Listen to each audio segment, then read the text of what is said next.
The garden party was in full swing when Uncle Richard launched into his annual lecture about career success. White linen tablecloths fluttered in the afternoon breeze while my extended family sipped champagne and pretended to listen to his wisdom about making it in the real world.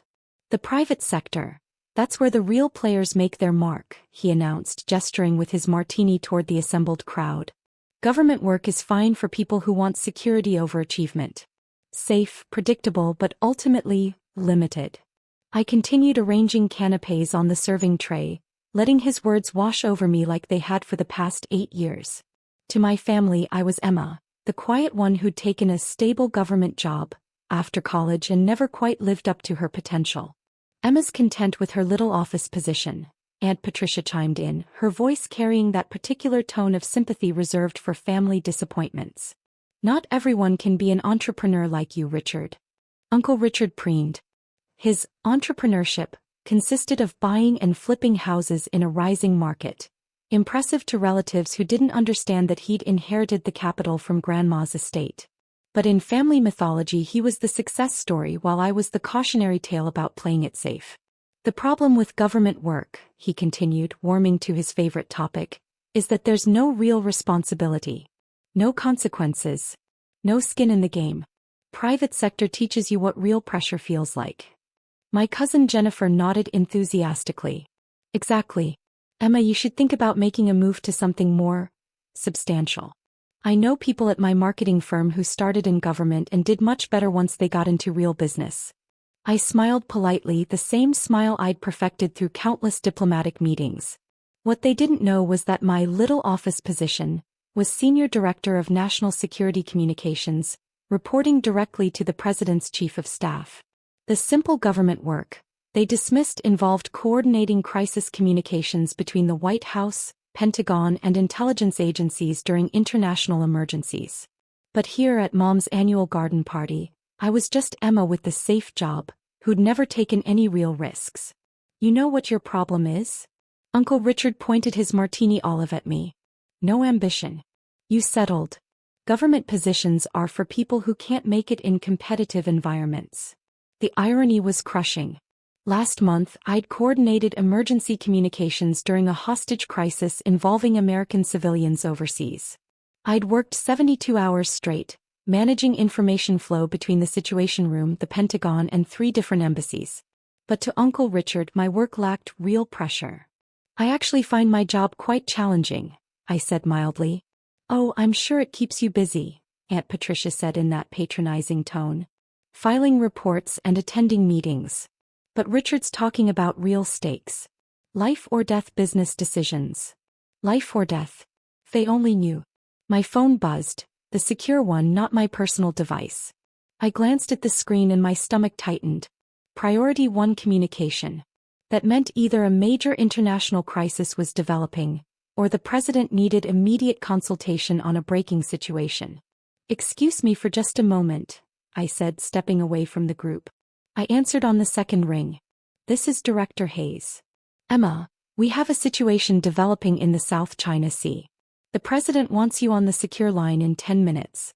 Can you get to a secure location? My mind raced.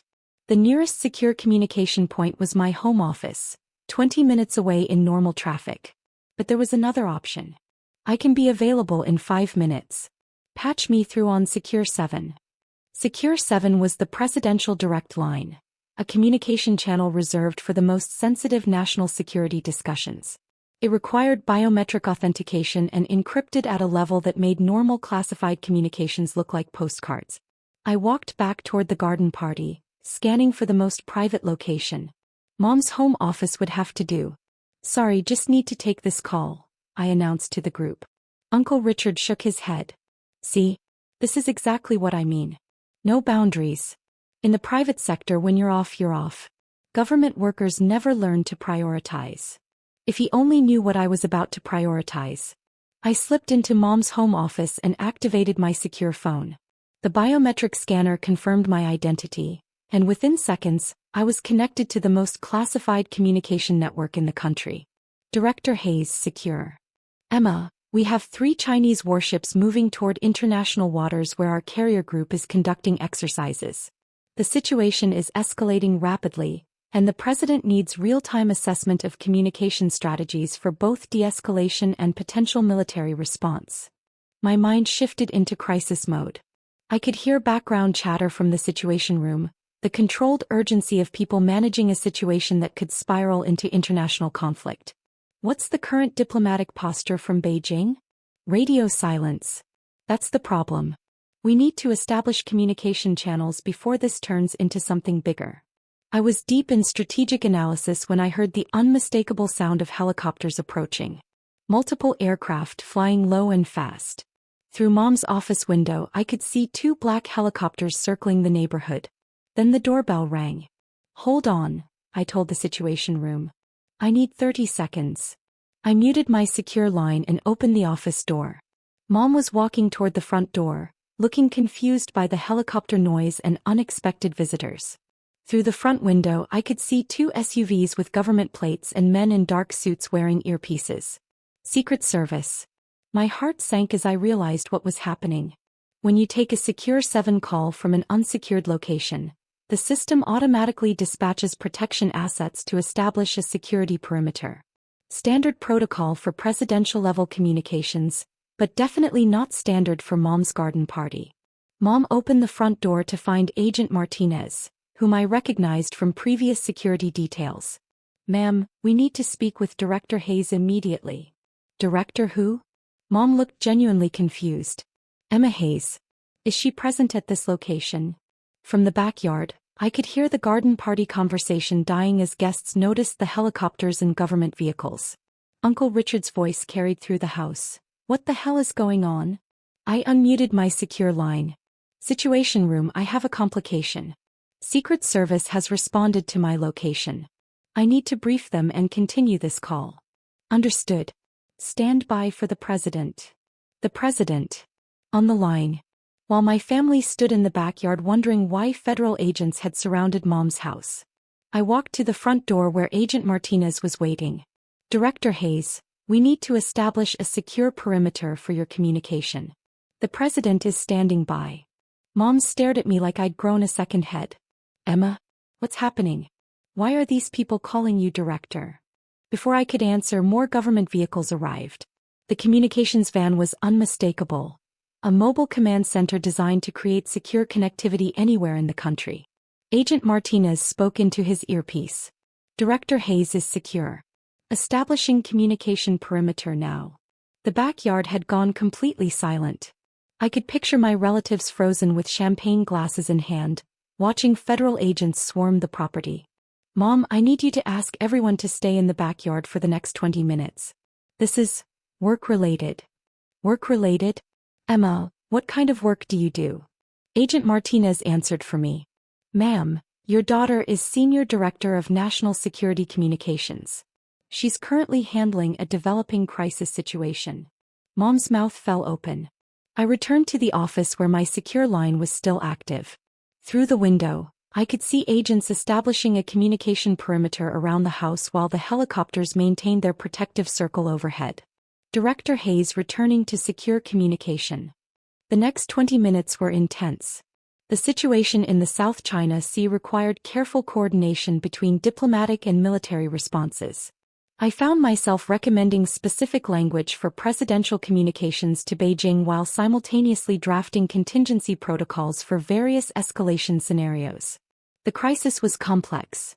Chinese warships were testing American resolve in international waters, but backing down too quickly could signal weakness, while responding too aggressively could trigger actual conflict.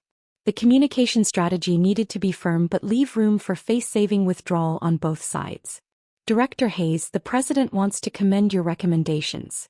The Beijing channel is responding positively to the diplomatic language you suggested. As the call concluded, I realized the entire extended family had been standing in the backyard for 20 minutes, watching federal agents and helicopters turn Mom's garden party into something resembling a national security operation. Agent Martinez appeared at the office door. Director, the situation is resolved. We'll maintain perimeter for another 5 minutes while we pack up equipment, then clear the location. Thank you. Sorry for the complication. No apology necessary. Crisis situations don't respect social calendars. I walked to the backyard where my family stood in stunned silence. The champagne glasses were still full, but nobody was drinking. Uncle Richard looked like he'd seen a ghost. "So," I said casually, "where were we?" Aunt Patricia found her voice first. "Emma, those men called you director. Senior Director of National Security Communications, actually." Uncle Richard's martini glass trembled in his hand. "You work for the president?" "I coordinate crisis communications between the White House and various agencies. National security issues, international incidents, that sort of thing." "That call," Mom whispered. "That was the president. Among others. We had a developing situation in the South China Sea that needed immediate attention. The helicopters were departing now, and the last of the government vehicles was pulling away. But the family remained frozen, processing what they'd just witnessed. Jennifer finally spoke. "You've been doing this for how long?" 8 years. Since I graduated from Georgetown's Security Studies program." "Georgetown?" Uncle Richard's voice cracked. "You said you went to state school." "I said I went to school in D.C. Georgetown is in D.C. Aunt Patricia sank into a chair. "But you never said. I mean, we thought you just worked at some office building." "I work in the Eisenhower Executive Office Building, next to the White House." The silence stretched until Cousin Michael asked the question everyone was thinking. "Why didn't you ever tell us?" I looked around at their stunned faces. People who'd spent years dismissing my career as unambitious government work, who'd lectured me about lacking real responsibility and never taking risks. I tried to. Every time I mentioned my work, Uncle Richard would interrupt with speeches about how government jobs were for people who couldn't hack it in the real world. "Remember last Christmas when I started to explain a project I was working on, and you changed the subject to Jennifer's marketing campaign for energy drinks?" Uncle Richard's face had gone pale. "But if you're that important, why didn't you insist? Why didn't you make us listen?" "Because," I said quietly, "I learned a long time ago that people hear what they want to hear. You decided I was the family underachiever, and nothing I said was going to change that narrative." Mom was staring at the departing government vehicles. "Those helicopters, they came because of your phone call? Standard protocol for presidential-level communications from unsecured locations. Sorry about disrupting your party." Aunt Patricia set down her champagne glass with shaking hands. "Emma, I've been telling people you work at some clerk job for 8 years. I know. And Uncle Richard's been saying. I know that too." The weight of 8 years of dismissive comments hung in the air like smoke. Every lecture about ambition, every comparison to more successful family members, every suggestion that I'd settled for mediocrity, all delivered while I was coordinating national security communications at the highest levels of government. Uncle Richard finally found his voice. "The private sector thing, what I said about real pressure. You mean managing situations where wrong decisions could start wars? That kind of pressure." He winced. Jennifer looked confused. "But why did you let us think? I mean, if you're that successful, why didn't you correct us?" The question revealed everything wrong with how my family had treated me. They assumed success had to be performed, announced, proven to them. It never occurred to them that maybe, just maybe, I'd been succeeding quietly while they weren't paying attention. "Because my work speaks for itself," I said. "I don't need family validation to know what I've accomplished." Mom was still staring at the spot where the helicopters had been. "The president knows your name. The president knows my work. There's a difference." Over the following weeks, family dynamics shifted dramatically. Uncle Richard stopped giving career advice and started asking careful questions about international affairs. Aunt Patricia quit suggesting I needed to be more ambitious. Jennifer stopped talking about getting me interviews at her marketing firm. But the change that mattered most was quieter. Mom began asking about my work. Really asking, not just making conversation. She wanted to understand what I did, who I worked with, why the job mattered. It took a national security crisis and a Secret Service response for my family to realize that maybe, just maybe, they'd misjudged the quiet daughter who'd chosen government service over private sector profits. The irony wasn't lost on me.